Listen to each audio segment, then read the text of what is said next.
문재인 대통령이 바이든 대통령의 첫 정상회담 등 3박 5일 동안의 미국 방문 일정을 마무리하고 오늘 귀국기를 오릅니다. 네, 한반도의 완전한 비핵화와 한미 백신 파트너십 구축 등 여러 가지 합의가 나왔는데요. 네, 이번 문 대통령의 방미 성과 홍현익 세종연구소 수석 연구위원과 함께 진단해 보겠습니다. 어서 오세요. 안녕하십니까? 네, 휴일 이른 시간에 나와주셔서 네. 감사합니다. 이번 문재인 대통령의 3박 5일 방미 기간 동안 굉장히 빼곡하게 일정을 소화를 했거든요. 특히나 근데 이번에는 이 한미 동맹을 상징하는 이런 행사들이 좀 많았습니다. 네. 뭐 이전에 이 방미 일정과 비교했을 때 어떤 점들이 좀 달랐나요? 트럼프 대통령 때는 이 상당히 그 대통령이 그냥 뭐 럭비공처럼 막 예측 네. 불가능하게 막 하고 네. 또 강대국이라는 걸 강조하면서 우리 대통령을 약간 좀 하시하는 듯한 그런 모습까지도 보였는데요. 기자회견하는데 무슨 그 마스터즈 이번 골프 대회 누가 우승할 것 같습니까? 그런 질문도 있어서 네. 전 사실 상당히 모멸감까지 느꼈었는데 네.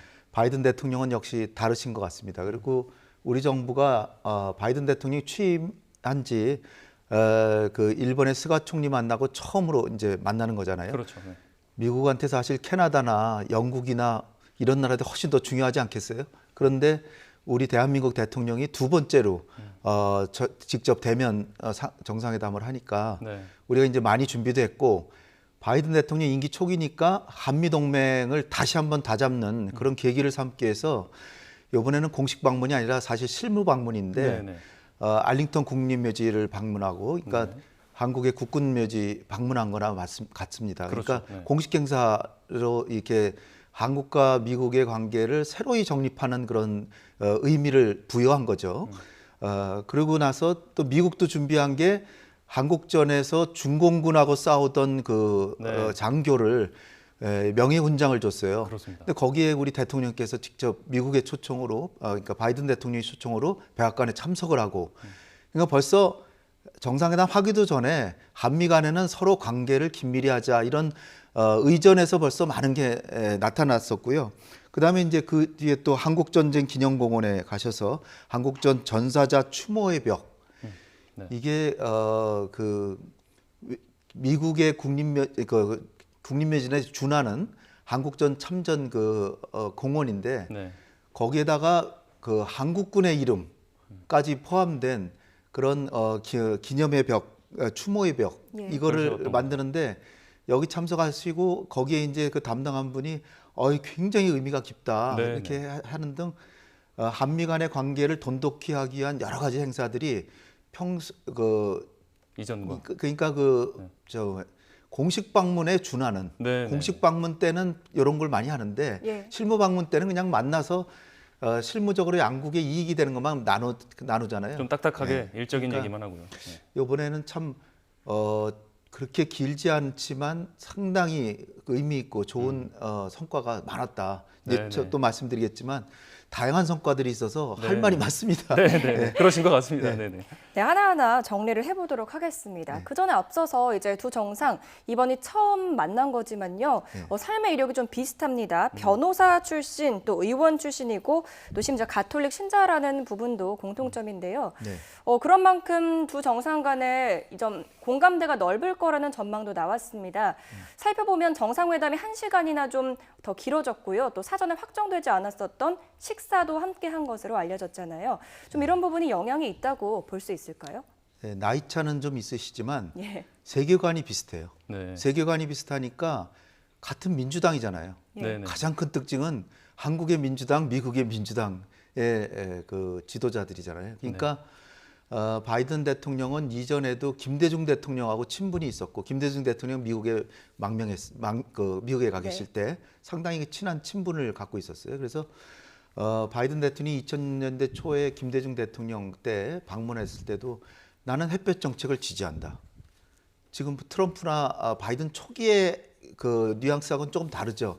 햇볕 정책을 지지한다는 거는 그야말로 화해 협력을 그냥 강력하게 주장하는 그런데 김대중 대통령을 존경할 뿐 아니라 햇볕 정책도 지지한다. 이렇게 했으니까 문재인 대통령이 바이든 대통령을 다시 한번 과거의 그 지점으로 이끌려고 지금 가신 거거든요. 네. 그러니까 굉장히 친화력이 있고 더군다나 이제 인권 변호사라는 그러니까 어려운 사람 편에 서겠다라고 하는 그런 굳은 결의 이런 게 같고 네. 그리고 종교 자체도 카톨릭이 같잖아요. 그렇죠. 예. 네. 그냥 개신교도 아니고 카톨릭. 그 미국에서는 개신교가 대부분이기 때문에 네, 네, 카톨릭 드물거든요.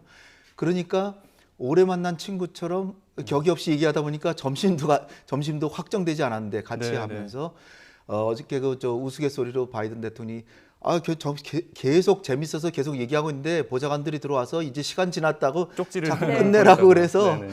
그거를 약간 핀잔을 주는 듯한 좀 더 같이 있고 싶다. 분위기 이런 좋은데 것이, 왜 예. 끊느냐. 그러니까 네. 상당히 친화력 있게 그 정상 간의 그 친밀감을 돈독이하는 데는 아주 성공적인 회담이었다. 이렇게 보겠습니다. 네. 네. 아무래도 하실 말씀이 굉장히 많으신 것 같아서 네. 좀 빠르게 넘어가 보도록 할게요. 일단 이 주요 의제별로 회담 결과를 좀 살펴볼 텐데 먼저 대북 정책과 관련해서 네. 우리 한미 정상이 한반도의 완전한 비핵화를 목표로 한다. 그러면서 이제 북한과 외교를 통해서 대화를 통해서 비핵화를 실현하겠다라고 이야기를 했습니다. 이번 결과 어떻게 좀 볼 수 있을까요? 뭐 아주 만족스럽다라고 하긴 좀 어렵지만 미국은 기존의 입장에서 상당히 큰 한보를 또 내디뎠고요. 문재인 대통령이 기대하던 북미 협상이 시작될 수 있는 출발선까지는 완전히 갔다. 그래서 대북정책 대표도 임명하고 그것도 한국계 미국인인 성김 예. 우리에게 친숙한 주한 미국 대사도 했고 네네. 그다음에 육자회담 대표도 했고 우리가 지금 싱가포르 회담을 살리려는 거 아니에요. 근데 싱가포르 정상회담을 준비한 사람이기도 하고 그리고 북한에서도 반길 만한 사람이다. 이런 측면에서 볼 때 이 북한의 결단만 있으면 지금이라도 북미 대화가 될 수도 있겠다라는 하는 선언까지 갖고 예. 우리 정부가 심혈을 기울인 부분이 트럼프 대통령하고 바이든 대통령이 워낙 어떻게 보면 앙숙 관계이기 때문에 네. 굉장히 비난을 많이 했잖아요. 대선에서 승리하기 위해서는 얼마나 트럼프를 많이 비판했겠습니까? 근데 대북 정책도 어떻게 표현하냐면 희대의 독재자이자 참 참혹한 그 인권 탄압자인데 이 사람을 국제 무대에 찬란하게 데뷔시켜 준 사람이 트럼프다. 그 상징적인 게 싱가포르 정상회담이잖아요. 네네. 그러니까 싱가포르 정상회담에서 트럼프와 김정은이 합의한 거는 미국이 지키고 싶겠어요? 바이든 대통령 안 지키고 싶겠죠. 그럼에도 불구하고 거기서 출발하지 않으면 회담 자체가 4년 내내 그냥 질질 끌기만 하지 뭐가 이루어질 수가 없다. 그러니까 네. 좀 중간 단계에서 시작해야 된다. 그래서 거기서부터 출발하자고 우리 정부가 심혈을 기울여서 설득한 결과 그 구절이 들어갔고요. 더 정말 제가 좀 기쁘게 생각하는 거는 한국의 대북 정책 자율성을 상당히 확보했다는 거예요. 네네. 판문점 정상회담의 그 성과나 그 내용을 인지하고 거기서 출발해야 성과가 나온다는 것을 바이든 대통령이 인정함으로써 네. 이제부터는 한국이 대북 정책을 하는데 상당히 좀 자신 있게 할 수 있고 예. 북한도 한국하고 합의했는데 미국이 방해해서 지키지 못하니까 한국하고 협상할 필요가 없다고 느꼈는데 네. 이제는 제일 중요한 판문점 정상회담 그 합의를 존중하겠다고 미국 대통령이 얘기했기 그렇죠. 때문에 이제부터는 남북 관계가 숨통이 털 수 있는 진짜 활로를 개척했다. 이런 게 가장 큰 의미가 되겠습니다. 네, 이제 말씀 정리해 보면 뭐 판문점 선언이나 싱가포르 공동성명 같은 이 기존에 있었던 뭐 남북 또 북미 간 그 선언들을 존중하면서 대북 정책을 하겠다라는 바이든 행정부 입장을 밝힌 걸 보면 상당히 의미가 있었다라고 볼 수가 있겠습니다. 그런데 이제 양국이 모두 한반도의 비핵화를 강조를 했습니다만 기존의 뭐 선언문이나 합의 같은 것에서는 조금 더 구체적으로 CBID 같은 단어들이 언급이 됐거든요. 이번에는 언급이 되지 않았습니다. 네, 네. 이거는 어떤 의미가 있을까요? 이것도 이제 우리 그 관계자들이 네. 청와대 참모진이나 외교부에서 굉장히 성공적이라고 평가할 수 있는 부분입니다. 일전에 블링컨 국무장관이 서울에 와서 북한의 비핵화라 그래서 정의용 장관께서 이게 한반도 비핵화를 우리는 얘기하고 있다는 식으로 뭔가 이견이 있는 거 아닌가 이렇게까지 얘기가 됐는데 네. 북한의 비핵화라 그러면 북한은 회담 자체 안 나옵니다. 그렇죠. 왜냐하면 아니 남한에도 수백 개의 전술핵 무기가 있었고 철수했다라고는 하지만 확인해 보지 않았다. 자기들도 남한이 진정으로 비핵화가 된지 알고 싶다. 뭐 이런 얘기도 있고 네. 그다음에 핵 전략 무기 이런 게 자꾸 왔다 갔다 하니까 이제 성가시니까 그런 내용을 일견 포함하고 있는 게 한반도 비핵화거든요. 네. 그러니까 북한의 입장에서는 왜 우리만 핵을 포기하냐? 그러니까 남북이 같이 해야지 이런 의미에서 한반도 비핵화가 9.19 공동성명부터 시작해서 모든 성명에 지금까지 공식 문서에는 다 한반도 비핵화로 되어 있거든요. 육자회담. 네. 그래서 이번에 한반도 비핵화라고 북한의 비핵화가 아니라 한반도 비핵화라고 한 거는 북한의 입장에서 봤을 때 그래도 우리를 존중하려는 의사가 있구나 하는 의미를 줘서 북한이 나오게끔 만드는 요소고요. 또 하나는 이제 CBID라 그래서 완전하고 검증 가능하고 뭐 돌이킬 수 없는 이거는 똑같은 얘기를 동호 반복을 해가면서 북한에 대해서 완전한 불신을 표시하면서 정말 북한을 마치 군사적으로 점령했을 때 하는 것 같은 그런 사찰 방식이란 말이죠. 예. 그래서 북한의 주권을 좀 인정한다는 측면에서 그냥 완전한 비핵화라고 CBID는 아예 일부러 꺼내지 않은 거죠. 네. 이것도 미국이 상당히 조심하면서 북한을 협상장으로 끌어들이는 모습이다. 근데 그 이면에는 미국이 본래 이렇게 하려고 했던 게 아니라 우리 정부의 관계자들이 미국의 실무자들이나 이 책임자들을 설득한 결과가 아니냐. 그러면 그렇게 보면 상당히 이번에 이런 것도 외교적 성과로 전 평가하고 싶습니다. 네. 네. 이렇게 좀 바이든 대통령이 북한을 좀 부드럽게 약간 풀어주면서 이렇게 뭔가 협상장으로 이끌려는 모습도 보이는 반면에 사실은 이 북미 정상이 만나기 위해서는 비핵화 약속이 있어야 한다라고 전제가 돼야 한다라고 이야기를 했거든요. 네. 이거는 조금의 어떤 압박으로 볼 수도 있을까요? 물론 압박이죠. 근데 이게 컵에 물이 반잔 들어있을 때 예. 물이 반밖에 없네라고 할 수도 있지만 반이나 들어있네라고 할 수 있는데 네. 이 말은 지금까지 바이든 대통령의 거의 확고한 의지라고 볼 수 있는 완전히 실무회담부터 시작해서 모든 게 합의돼야만 정상회담을 그때야 고려하겠다라는 얘기에서 네. 지금 오늘의 얘기는 거꾸로 비핵화를 얘기할 수 있으면 김정은을 만나겠다는 얘기거든요. 네. 그러니까 긍정적으로 보면 굉장한 얘기를 한 거예요. 가능성을 오히려 열었다는 그럼요. 거죠. 북한의 입장에서는 야 바이든 만나려면 한 3년 걸리겠다 예. 이렇게 생각하고 있는데 자기가 김정은이 속도를 조금만 내면 금년 말에도 만날 수 있다 이렇게 생각할 수 있는 여지가 있습니다. 네. 네. 그렇기 때문에 이 얘기는 비판하고 싶은 사람은 또 부정적으로 얘기했다 이렇게 하겠지만 제가 볼 때는 희망의 이렇게 모든 그 분위기나 미국이 지금 추구하는 게 열린 대화와 협상의 방점이 있기 때문에 그 대화에서 성과가 있어서 바이든 대통령이 내가 김정은을 만나면 뭘 상의할 것인지 또 이렇게 합의가 될 수 있다는 것만 알면 만나겠다는 얘기이기 때문에 저는 이 부분을 오히려 김정은은 제일 주의 깊게 들은 얘기가 아닐까 오히려 그렇게 생각이 됩니다. 예, 그리고 또 이제 바이든 대통령이 이제 북한에 대해서 좀 유하게 나오고 있다라고 우리가 조금은 볼 수 있는 부분이요. 우리가 관심을 가졌던 인권 문제에 대해서는 네. 특별하게 언급을 하진 않았습니다.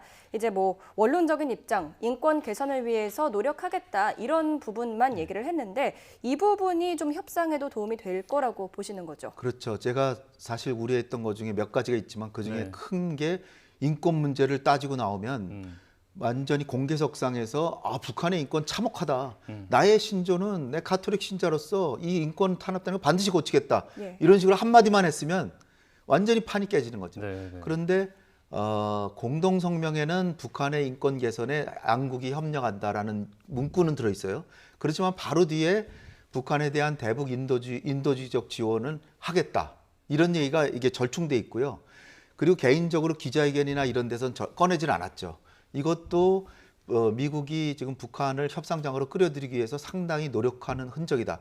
아예 공동성명에서 빼기는 좀 어려웠을 거예요. 근데 상당히 완화된 문구로 이렇게 들어가 있으니까 네네. 이것도 미국이 배려한 거다 이렇게 생각합니다. 예. 미국이 이렇게 부드럽게 바이든 대통령이 부드럽게 나오고 있는 상황에서 그러면은 북한은 앞으로 좀 어떻게 호응을 해올 거라고 예. 보고 계실까요? 이제 뭐 공을 북한에 넘긴 셈이라고 볼 수 있는데요. 예. 그러나 제가 처음에 말씀드렸듯이 협상의 출발선상에 확실히 섰다는 것은 보여줬지만 내용으로 들어가지는 않았어요. 내용 중에는 과거의 합의를 존중하겠다라는 것은 들어가 있지만 이를테면 뭐 한미연합훈련에 대해서 비핵화를 하면 한미연합훈련 규모를 축소하겠다든지 이런 얘기 또는 뭐 전략자산이 한국에는 이제 가지 않겠다든지 또는 제재를 완화하겠다. 이런 얘기가 전혀 없거든요. 네. 그러니까 북한의 김정은의 입장은 지금 굉장히 어려운 그 민생이 지금 어렵잖아요. 네. 네. 코로나에서 무역도 못하죠. 그 다음에 작년에 수해 나고 태풍 와가지고서는 네. 농사 망했죠. 그 다음에 엄혹한 재복 제재 받고 있죠. 네. 그럼 이 요소 중에 뭔가를 풀어줘야 되는데 그 중에 그래도 미국이 백신 같은 걸 지원한다든지 하면은 굉장한 활로가 열릴 텐데 네. 이런 인센티브나 엄청난 북한이 나오면 뭔가 받을 수 있겠다. 요 얘기는 없거든요. 네. 네. 해봐야 알겠다니까 북한의 입장에서는 좀 더 구체적인 게 나온 거를 좀 기다리지 않을까. 그래서 뭐 김정은의 결단에 따라서는 뭐 나올 수도 있습니다. 그러나 뭔가 좀 구체성이 조금 더 들어가는 한 수가 더 필요하지 않을까 이런 생각이 듭니다. 네. 네. 아무래도 이제 북한의 반응은 조금 더 시간을 두고 기다려봐야 알 것 네. 같습니다. 네. 네, 이제 또 오늘 문재인 대통령이요 정상회담 일정을 마치고 애틀랜타로 이동을 해서 애틀랜타 인근에 있는 이 SK 이노베이션 배터리 공장을 방문한다고 밝혔습니다. 네, 이 부분과 관련해서는 이제 좀 어떻게 볼 수 있을까요?